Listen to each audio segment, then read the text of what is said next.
சிவகங்கை மாவட்டம் கூத்தாண்டன் கிராமத்தில் அமைந்துள்ள பிரசித்தி பெற்ற அருள்மிகு ஸ்ரீ மகிஷாசுர மர்தினி அம்மன் திருக்கோவிலில் 13ஆம் ஆண்டு வருஷாபிஷேக விழா வெகு விமர்சையாக நடைபெற்றது.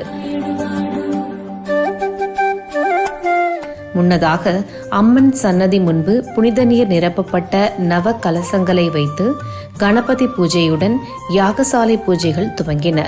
தொடர்ந்து அம்மனின் மூல மந்திரங்கள் கூறி யாக குண்டத்தில் 108 மூலிகை பொருட்கள் சமர்ப்பித்து பூர்ணாகுதி அளிக்கப்பட்டது.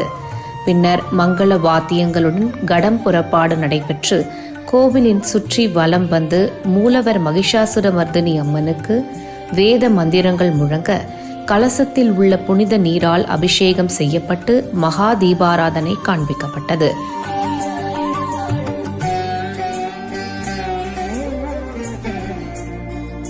இதனையடுத்து அம்மனுக்கு புது பட்டு சேலை அணிவித்து வண்ண மலர் மாலைகள் கொண்டு சந்தன காப்பு அலங்காரமும் செய்யப்பட்டது. தொடர்ந்து கோடி தீபம், கும்ப தீபம், நாக தீபம் காண்பித்து உதிரி புஷ்பங்களால் அர்ச்சனை செய்து மகா கற்பூர ஆராதனை காண்பிக்கப்பட்டது.